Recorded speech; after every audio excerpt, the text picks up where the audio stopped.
Hi hello నమస్తే welcome to our channel. నేను సౌజన్య.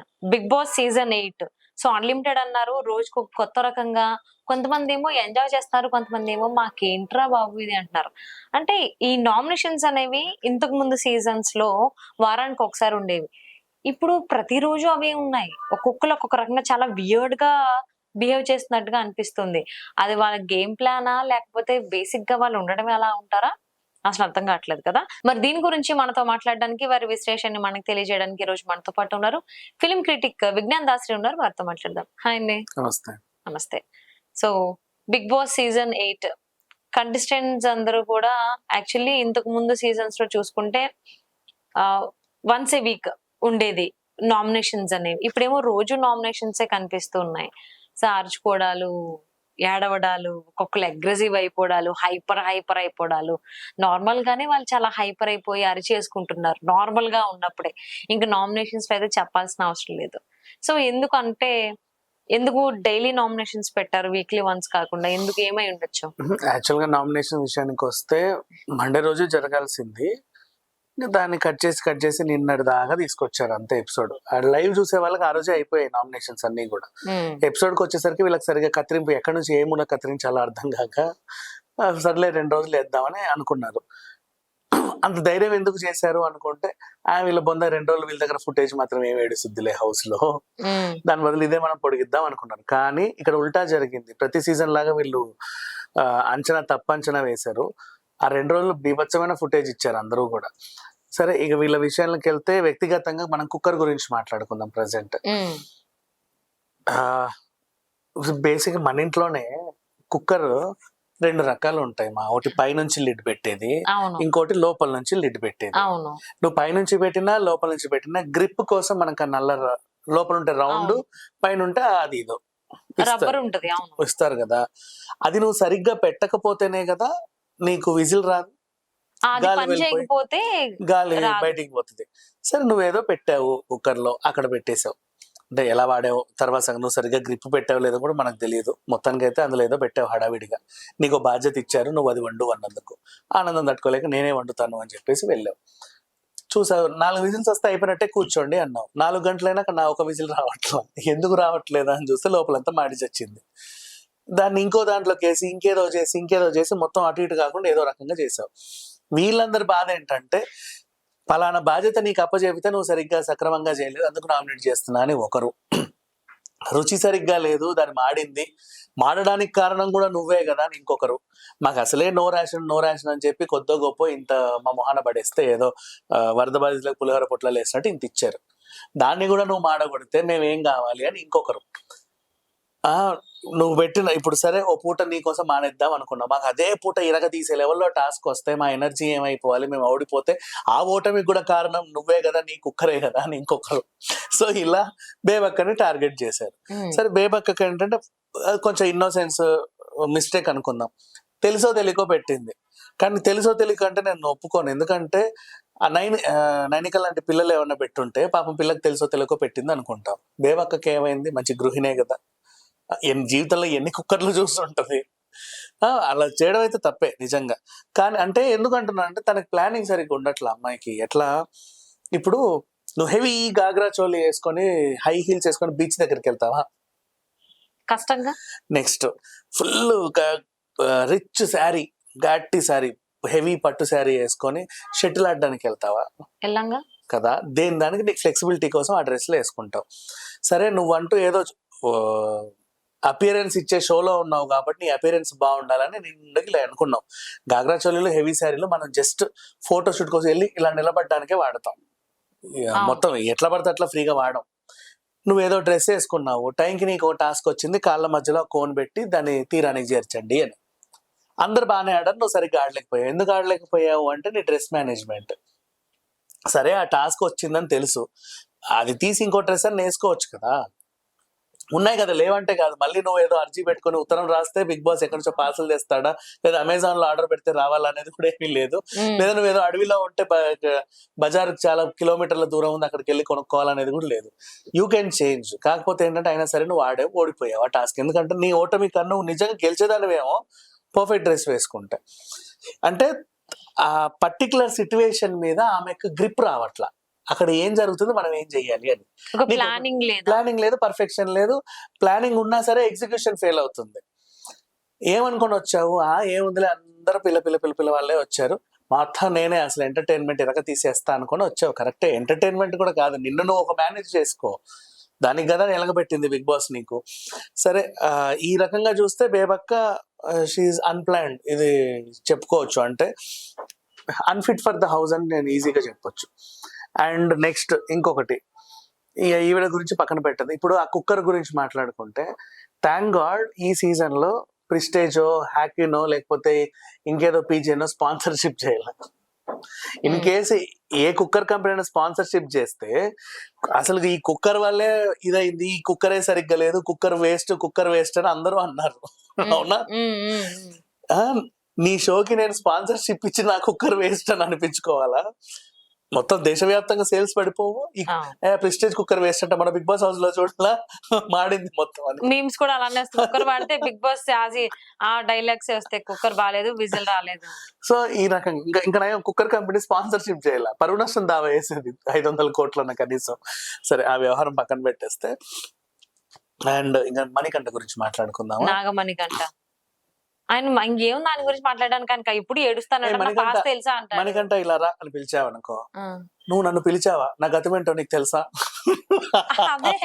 మణికంఠ ఇది తింటావా, నన్ను తినమన్నావా, నా గతం ఏంటో నీకు తెలుసా?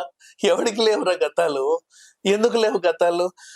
ఎమోషనల్ స్టోరీ చెప్పావు, నిన్ను అందరూ ఏడ్ చేశారు. నిజంగా చూస్తే ఎవరికైనా ఏడుపు వస్తుంది. ఆ రేంజ్ లో చెప్తున్నావు నువ్వు కథలు. కట్టగా నేను కొనుక్కొని మా అమ్మని కాల్చాను, నన్ను ఇలా రాచిరంపాన పెట్టారు, ఒంటరిగా ఉన్నాను, అదేదో నరసింహ సినిమాలో రమ్యకృష్ణ లాగా ఒకే గదిలో కొన్నేళ్ల పాటు ఉన్నాను, 6 నెలల పాటు ఒకే గదిలో ఉన్నా, బయటికి రాకుండా ఇలా చెప్పు, నేను పక్క చిక్కిపోయాను, ఇదిగో నా విగ్గు చూడు, ఇవన్నీ తీసి చూపిస్తున్నావు నువ్వు. బాబోయ్ వద్దు, నీకు దండం. సింపతి గేమ్ ఆడి బిగ్ బాస్ లో నువ్వు, అంటే ఇంత ముందు గతంలో కూడా మొనాల్ గజ్జర్ సింపతి గేమ్ ఆడి గెలిచింది, ఆవిడ లాస్ట్ వరకు వచ్చింది. పల్లవి ప్రశాంత్ కూడా సింపతి గేమ్ కదా. సేమ్ అట్లాంటి సింపతి గేమ్లు ఆడకు ప్లీజ్, దయచేసి. నీలో ఉన్న నీ కరేజ్ ఏంటో, నీ అదేంటో టాస్కుల్లో చూపించి చావు. అంతే, దాని గురించి అడిగితేనేమో ఆ టైంలో నేను ఏదో ఎమోషన్ అయిపోతున్నాను, నాకు ఏదో గుర్తొస్తుంది. బాబు, నీకు అవన్నీ గుర్తింపులు వస్తే వెళ్ళి బయట గుర్తించుకో, నీకు నువ్వుగా. వద్దు మాకు ఈ గుర్తింపులన్నీ, మాకు అవసరమే లేదు. అండ్ నెక్స్ట్, అభయ్ బేతిగడ్డి బాగానే ఉన్నాడు, అఫ్రిది బాగానే ఆడుతున్నాడు.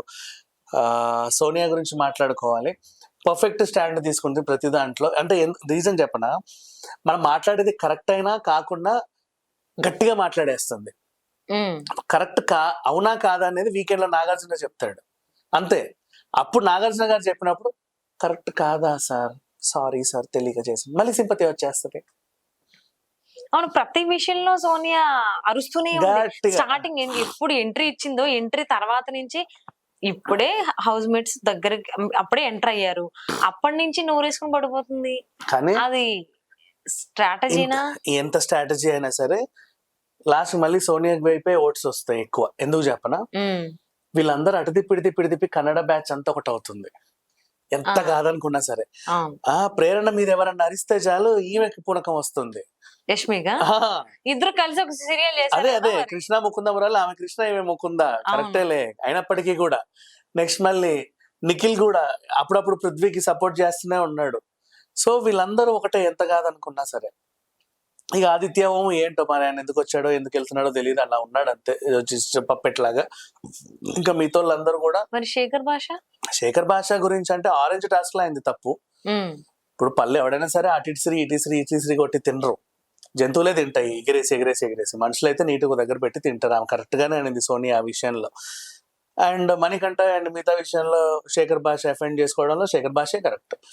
కొన్ని విషయాల్లో ఆయన తప్పు ఉంది, కొన్ని విషయాల్లో కరెక్ట్ ఉంది. అందరూ ఒక రకంగా అయితే ముందుకెళ్తున్నారు. బట్ నాకు నచ్చింది యాక్చువల్గా ప్రేరణ ఈ బ్యాచ్ ఉంది కదా, కన్నడ బ్యాచ్ అనే ట్యాగ్ తీసేసి ప్రేరణలాగా ఆడుంటే ఆమెకుంటూ ఇంకో మంచి ఐడెంటిటీ వచ్చే అవకాశం అయితే ఉంది. ప్రజెంట్ సోలోగా వాళ్ళకంటూ ఒక ఐడెంటిటీ క్రియేట్ చేసుకుంది అయితే కిరాక్ సీత అని చెప్పుకోవచ్చు. కిరాక్ సీతతో ఒక తప్పు ఉంది, నాకు ఎగ్ బుర్జీ చేసుకొని ఇవ్వలేదు నువ్వు అని చెప్పి బేబక్కని నామినేట్ చేసి తిట్టింది. విషయం ఏంటంటే అందరి కోసం వండేటప్పుడు స్టవ్ ఎంగేజ్ ఫస్ట్, అందరికి ప్రిఫరెన్స్ ఇవ్వాలి. తర్వాత ఖాళీగా ఉంటే నువ్వు ఎగ్ బుర్జీ చేసుకోలేక నీ మొహమే పెట్టుకో, నేను ఎవరు వద్దనరు అక్కడ.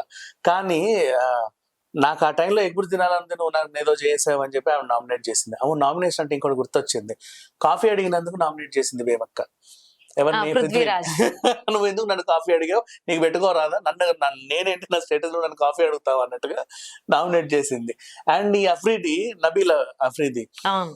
నువ్వు నాకు కనెక్ట్ అవ్వట్లేదని నామినేట్ చేశాడు. వాళ్ళు కనెక్ట్ అవుతా నువ్వు వెళ్ళి కనెక్ట్ అవ్వచ్చు కదా, నువ్వు ఇక్కడ కూర్చుంటే వాళ్ళు reasons కనెక్ట్ ఏం అవుతారు లేవు. నీకు. వంకలేనమ్మ డొంక ఎత్తుకుందంట, అలా ఉన్నాయి ఈ అదే కదా. nomination reasons. అంటే నువ్వు వెళ్ళి కనెక్ట్ అయినా సరే అమ్మ నువ్వు నా దగ్గరకు వచ్చి తుమ్మావు, ఆ. అందుకే నామినేషన్ చేశా. అదే ఉంది పరిస్థితి. నువ్వు వెళ్ళి కనెక్షన్ అమ్మా ఇగో నీతో కనెక్షన్ పెట్టుకోవడానికి వచ్చాను అంటే నువ్వు హూ అని మూతి తిప్పుకొని వెళ్ళావు అనుకో, నేను నీతో కనెక్షన్ పెట్టుకోవడానికి వచ్చినా నువ్వు మొహం తిప్పుకొని వెళ్ళావు అందుకు నేను నామినేట్ చేస్తున్నా అంటే పర్లేదు. అలా కాకుండా నేను వచ్చాను బిగ్ బాస్ లో కాళ్ళ మీద కలిసిపోయి కూర్చున్నాను, నువ్వు ఎందుకు నాకు కనెక్ట్ అవ్వట్లేదు, నేను నామినేట్ చేస్తున్నా అని చెప్పి నామినేట్ చేసేసాడు. ఇలాంటి నామినేషన్లు చూసాం మనం. కొంతమంది నామినేషన్స్ లో పాయింట్ ఉంది. అండ్ సోనియా నామినేషన్లు అయితే మరీ ఎక్కడెక్కడి నుంచో లాగి లాగి లాగి లాగి నువ్వు ఆ కోణంలో ఆ గాలిని ఈ ముక్కుతో ఇలా పీల్చావు, దాన్ని ఇటు నుంచి కూడా పీల్చవచ్చు, అందుకే నేను నామినేట్ చేస్తాను అన్నట్టు నామినేట్ చేస్తుంది ఆవిడ. అమ్మో, అసలు తను మాట్లాడుతుంటే వినడానికే భయం మళ్ళీ వేస్తుంది. అమ్మో, అండ్ విష్ణుప్రియ ఆ ఫెమినిన్ అనే పదాన్ని దాన్ని ఒక సైంటిఫిక్ లెవెల్లో ఎక్స్ప్లెయిన్ చేసేసింది. అంటే చచ్చినట్టుగా కన్విన్స్ అవ్వాలి నీకంటే 360 degrees లో ఎక్స్ప్లెయిన్ చేసి పెట్టింది. ఇంకా అయినా నువ్వు కన్విన్స్ కాలేదంటే నువ్వే మూర్ఖుడివి ఆ లెవెల్లో చెప్పింది. ఇక వాడు ఫీల్ అవడంలో కూడా న్యాయం ఉందిలే. మరీ ఒక నేషనల్ టీవీ ఛానల్లోకి వచ్చి నువ్వు కొంచెం ఆడంగిలా కనబడుతున్నావు నాకు అంటే ఎవరికైనా కొంచెం అనిపిస్తుంది.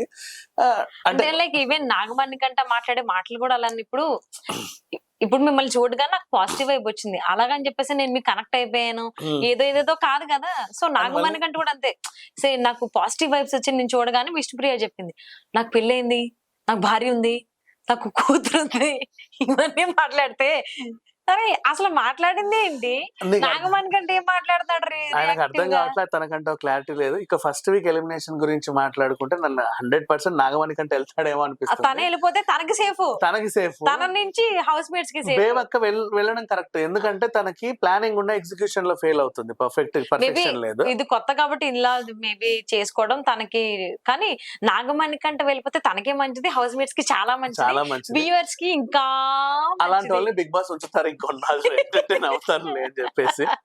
బేవక్క వెళ్ళిపోతుందని అనుకుంటున్నా ఫస్ట్ వీక్. అది నా ఎనాలిసిస్ ప్రకారంగా నాకు తెలిసినంత. బేబక్ కంటే నాగమణి కంటే బయటకు వస్తే బాగుంది అనిపిస్తుంది. అంటే చూసి నవ్వేది ఎంటర్టైన్ అయ్యేదానికంటే ఎక్కువైపోతుంది సార్, అనిపించుకోవట్లేదు.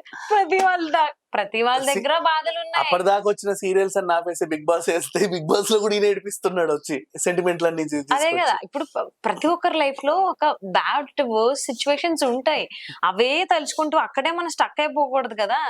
ఊ అంటే పాస్ట్ అంటాడు, ఆ అంటే ఏడుస్తాడు, ఊ అంటే నాకు అక్కడ తెలుసా అంటాడు, అవన్నీ ఎందుకో తలుచుకొని ఉండడం. సో తను వస్తే సేఫ్ ఏమో తనకు కూడా అనిపిస్తుంది. చూద్దాం బిగ్ బాస్ గానీ ఆడియన్స్ ఎవరెవరికి ఓట్ చేస్తారు ఇంకా తెలియదు కాబట్టి ఎవరు సేఫ్ అవుతారో ఈ వీక్ చూద్దాం. అండ్ వీకెండ్ రాబోతోంది ఇంకొక 1 or 2 days లో, మరి నాగార్జున గారు ఎవరెవరికి చురకలు అట్టిస్తారో కూడా చూద్దాం. Thank you so much.